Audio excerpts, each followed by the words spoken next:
जय श्रीमन नारायण। आइए, आपका फिर से स्वागत है आपके अपने YouTube चैनल में। आज की इस वीडियो में आप सुनेंगे रमा एकादशी व्रत की कथा। यह व्रत कार्तिक मास की कृष्ण पक्ष की एकादशी तिथि को रखा जाता है। इस रमा एकादशी को रंभा एकादशी के नाम से भी जाना जाता है। इस दिन भगवान कृष्ण का संपूर्ण वस्तुओं से पूजन करके, नैवेद्य तथा आरती करके, प्रसाद वितरण करके ब्राह्मणों को भोजन कराएं और दक्षिणा दें। इस प्रकार अपनी श्रद्धा अनुसार भगवान विष्णु का पूजन करना चाहिए। तो आइए मित्रों, कथा प्रारंभ करते हैं। बोलिए विष्णु भगवान की जय, लक्ष्मी नारायण भगवान की जय, एकादशी महारानी की जय। धर्मराज युधिष्ठिर कहने लगे कि हे भगवान, कार्तिक कृष्ण पक्ष एकादशी का क्या नाम है, इसकी क्या विधि है, इसके करने से क्या फल मिलता है, सो आप विस्तार पूर्वक हमको बतलाइए। भगवान श्री कृष्ण बोले कि कार्तिक कृष्ण पक्ष की एकादशी का नाम रमा एकादशी है। इसको रमा एकादशी के नाम से भी जाना जाता है। यह बड़े बड़े पापों का नाश करने वाली है। इसका महात्म्य मैं तुमसे कहता हूँ, ध्यान पूर्वक सुनो। हे धर्मराज युधिष्ठिर, प्राचीन काल में मुचकुंद नाम का एक राजा था। उसकी इंद्र के साथ मित्रता थी और साथ ही यम, कुबेर, वरुण और विभीषण भी उनके मित्र थे। यह राजा बड़ा धर्मात्मा, विष्णु भक्त और न्याय के साथ राज करता था। उस राजा की एक कन्या थी जिसका नाम चंद्रभागा था। उस कन्या का विवाह चंद्रसेन के पुत्र शोभन के साथ हुआ था। एक समय वह शोभन ससुराल आया। उन्हीं दिनों जल्दी ही पुण्यदायिनी एकादशी रमा एकादशी आने वाली थी। जब व्रत का दिन समीप आ गया तो चंद्रभागा के मन में अत्यंत सोच उत्पन्न हुआ कि मेरे पति अत्यंत दुर्लभ हैं और मेरे पिता की आज्ञा अति कठोर है। दशमी को राजा ने ढोल बजवाकर सारे राज्य में यह घोषणा करवा दी कि एकादशी को भोजन नहीं करना चाहिए। ढोल की घोषणा सुनते ही शोभन को अत्यंत चिंता हुई और अपनी पत्नी से कहा कि हे प्रिय, अब क्या करना चाहिए? मैं किसी प्रकार भी भूख सहन नहीं कर सकता हूँ। ऐसा उपाय बतलाओ कि जिससे मेरे प्राण बच सके, अन्यथा मेरे प्राण अवश्य चले जाएंगे। चंद्रभागा कहने लगी कि हे स्वामी, मेरे पिता के राज में एकादशी के दिन कोई भी भोजन नहीं करता है। हाथी, घोड़ा, ऊंट, बिल्ली, गौ आदि भी तृण, अन्न, जल आदि ग्रहण नहीं कर सकते। फिर मनुष्य का तो कहना ही क्या है। यदि आप भोजन करना चाहते हैं तो किसी दूसरे स्थान पर चले जाइए, क्योंकि यदि आप यहीं रहना चाहते हैं तो आपको अवश्य व्रत करना पड़ेगा। ऐसा सुनकर शोभन कहने लगा कि हे प्रिय, मैं अवश्य व्रत करूंगा। जो भाग्य में होगा वह देखा जाएगा। इस प्रकार से विचार करके शोभन ने व्रत रख लिया और वह भूख व प्यास से अत्यंत पीड़ित होने लगा। जब सूर्य नारायण अस्त हो गए और रात्रि को जागरण का समय आ गया, जो वैष्णवों को अत्यंत हर्ष देने वाला था, परंतु शोभन के लिए अत्यंत दुखदायी हुआ। प्रातःकाल होते शोभन के प्राण निकल गए।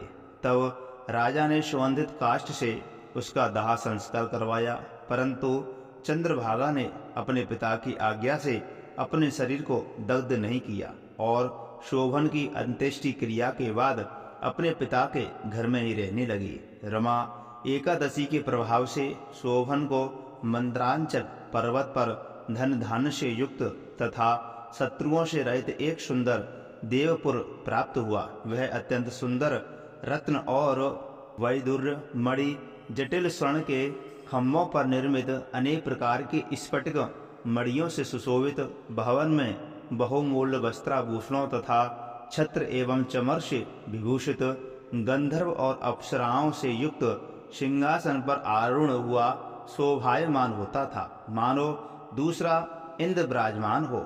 एक समय मुचकुंद नगर में रहने वाले एक सोम शर्मा नामक ब्राह्मण तीर्थ यात्रा करता हुआ घूमता घूमता उधर आ निकला और उसने शोभन को पहचान कर कि यह तो राजा का जमाई शोभन है, उसके निकट गया सोहन भी उसे पहचान कर अपने आसन से उठकर उसके पास आया और प्रमाणादि करके कुशल प्रश्न किया। ब्राह्मण ने कहा कि राजा मुचकुंद और आपकी पत्नी कुशल से है, नगर में भी सब प्रकार से कुशल है, परंतु हे राजन, हमें आश्चर्य हो रहा है कि आप अपना वृत्तांत कहिए कि ऐसा सुंदर नगर जो न कभी देखा न सुना आपको कैसे प्राप्त हुआ।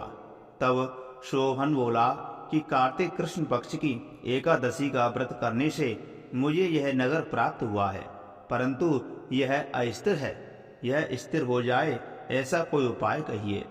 ब्राह्मण कहने लगे कि हे राजन, यह स्थिर क्यों नहीं है और कैसे स्थिर हो सकता है? आप बताइए, फिर मैं अवश्य वही उपाय करूंगा। मेरी इस बात को आप मिथ्या न समझिए। सोहन ने कहा कि मैंने इस व्रत को श्रद्धा रहित होकर के किया है, अतः यह सब कुछ अस्थिर है। यदि आप मुचकुंद की कन्या चंद्रभागा को यह सब वृत्तांत कहे तो यह स्थिर हो सकता है। ऐसा सुनकर उस श्रेष्ठ ब्राह्मण ने अपने नगर लौट करके चंद्रभागा से सब वृत्तांत कह सुनाया।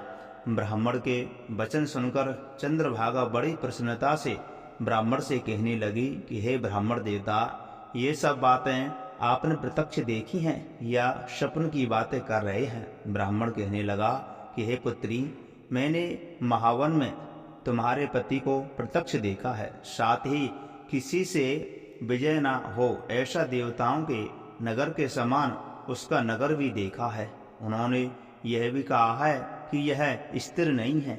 जिस प्रकार वह स्थिर रह सके सो उपाय करना चाहिए। चंद्रभागा कहने लगी कि हे ब्राह्मण देवता, तुम मुझे वहां ले चलो। मुझे पति देव के दर्शन की तीव्र लालसा है। मैं अपने किए हुए पुण्य से उस नगर को स्थिर बना दूंगी और आप ऐसा कार्य कीजिए जिससे उनका हमारा सहयोग हो जाए, क्योंकि वियोग को मिला देना महा पुण्य है।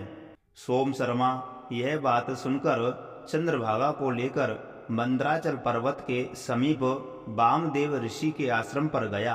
वामदेव जी ने सारी बात सुनकर वेद मंत्रों के उच्चारण से चंद्रभागा का अभिषेक कर दिया। तब ऋषि के मंत्र के प्रभाव और एकादशी के व्रत से चंद्रभागा का शरीर दिव्य हो गया और वह दिव्य गति को प्राप्त हुई।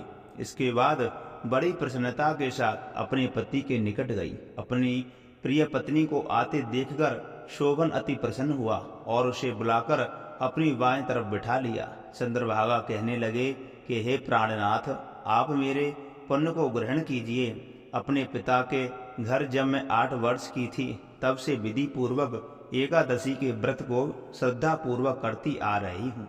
इस पुण्य के प्रताप से आपका यह नगर स्थिर हो जाएगा तथा समस्त कर्मों से युक्त होकर के प्रलय के अंत तक रहेगा। इस प्रकार चंद्रभागा ने दिव्य आभूषणों और वस्त्रों से सुसज्जित होकर अपने पति के साथ आनंद पूर्वक रहने लगी। हे राजन, यह मैंने रमा एकादशी का मातम कहा है। जो मनुष्य इस व्रत को करते हैं उनके ब्रह्म हत्या, गौ हत्या आदि समस्त पाप नष्ट हो जाते हैं। कृष्ण पक्ष और शुक्ल पक्ष दोनों की एकादशियां समान हैं, इनमें कोई भेद नहीं है, दोनों समान फल देती हैं। जो मनुष्य इस माध्यम को अथवा कथा को सुनते हैं वे समस्त पापों से छूट करके विष्णु लोक को प्राप्त हो जाते हैं। बोलिए विष्णु भगवान की जय, लक्ष्मी नारायण भगवान की जय, एकादशी महारानी की जय, सर्व देवी देवतान की जय।